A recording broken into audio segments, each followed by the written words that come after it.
News brought to you with the kind compliments of Courts and Vincent Limited. Just for you at Quartz Optical. Get 15% off when you bring in your prescription from any other eye care provider. We'll give you 15% off the cost of your frames and lenses. So visit us today and get 15% off. Offer valid on cash and credit purchases. Conditions apply. See in-store for details. Quartz Optical. Value you can see.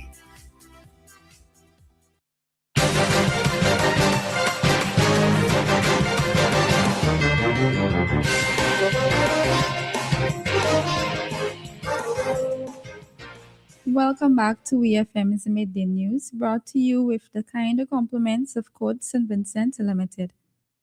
First, on the local scene, Prime Minister Dr. Godwin Friday, on Friday, February 27, 2026, made his inaugural visit to the Eastern Caribbean Central Bank ECB campus in St. Kitts and Nevis.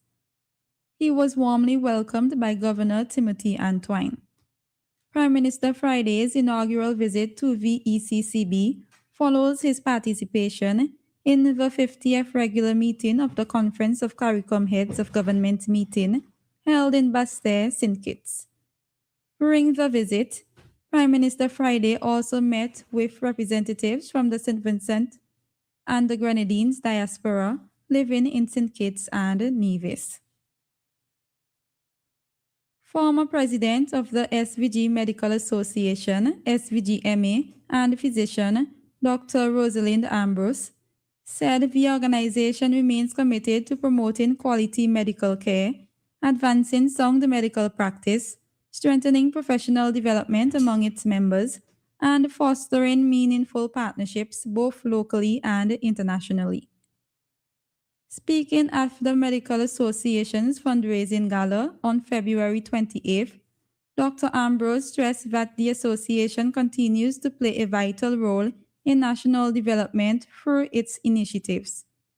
These include providing educational opportunities for members and the general public, leading public health awareness campaigns, and building strategic partnerships with local and overseas organizations. In addition, she noted that the organization offers emotional support to patients affected by cancer and provides financial assistance where needed, reinforcing its commitment to holistic healthcare and community support. The fundraiser gala, held at La View Hotel, underscored the SVGMA's ongoing dedication to improving healthcare delivery and strengthening support systems across St. Vincent and the Grenadines. Still on the local scene, the St. Vincent Girls High School, GHS, officially launched its Girls Empowerment Skills Program, GESP 2026, on Monday, March 2nd at the Girls High School compound in Arnousville.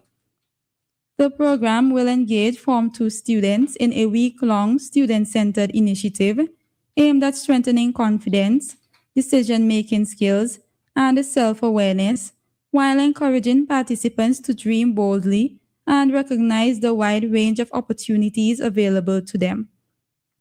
International facilitator Dr. Shawana Moore emphasized that the week's activities would create a safe and supportive space for open dialogue, collaboration, and self-discovery, focusing on health and wellness, leadership development, and future planning.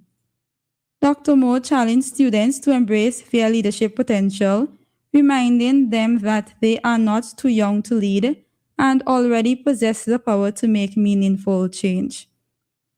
The Girls Empowerment Skills Program forms part of the school's ongoing commitment to nurturing well-rounded young women capable of contributing positively to their communities and the wider national landscape under the school's motto, Por ardua ad alta, through difficulties to the heights. On to news in the region. Trinidad and Tobago is once again under a state of emergency, SOE. Prime Minister Kamla Persad Bissessar announced that President Christine Kangolu declared the measure effective Tuesday, following advice from the National Security Council.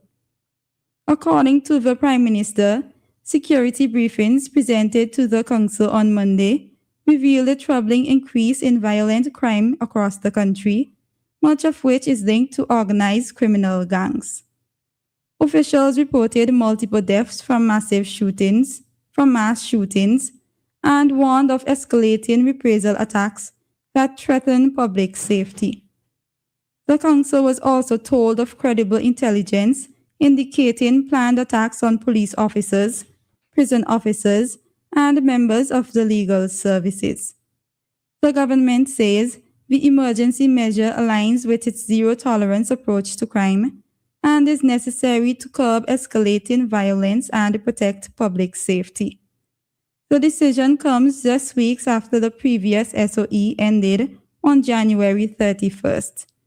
Further details are expected in the coming days. A massive fire tore through a section of Roseau, Dominica's capital, in the early hours of Monday, destroying historic buildings and disrupting several businesses along King George IV Street. The blaze caused significant structural damage and forced the closure of one of the country's leading pharmacies, Jolly's Pharmacy. According to Dominican News Online, Prime Minister Roosevelt Skerrit publicly expressed his support and concern following the incident. In an interview with the local media in Dominica, he extended sympathies to the many business owners and individuals affected by the fire and expressed gratitude that no lives were lost. The Prime Minister pointed out that strong winds in the morning made firefighting efforts more challenging and commended the fire crews for working in a heroic manner to combat the fire. Prime Minister Skerrit confirmed that investigation into the cause of the fire is ongoing, and once completed, the findings will be shared with the community. On the international scene, France is to boost its nuclear arsenal and extend the deterrent to cover other European countries in a major development in its nuclear defense policy. In a speech in Brittany, President Emmanuel Macron explained the changes as the response to an increasingly unstable strategic environment. He said 8 other European countries, the UK, Germany, Poland, the Netherlands, Belgium, Greece, Sweden, and Denmark had agreed to participate. President Macron said the next 50 years will be an era of nuclear weapons. Speaking to naval officers in front of a nuclear submarine at the Elonga base near the port of Brest, he said the number of French nuclear warheads would be increased from their current level of around 300. He announced the launch in 2036 of a new nuclear-armed submarine to be called the Invincible. Finally, in sports, Adama Traore has been banned from lifting weights at the training ground by West Ham manager Nuno Espirito Santo. The winger's muscular frame has been described as incredible by the manager, but he warned the 30-year-old already carries enough weight. Traore made 20 appearances for Fulham across all competitions this season before making a January move to West Ham in a deal worth up to $2.66 million. This has been WeFM's Midday News. I have been your presenter, Shanika Stapleton. Join us again at 3 o'clock for WeFM's 3 p.m. news. WeFM's Midday News came to you with the kind compliments of Court St. Vincent Limited.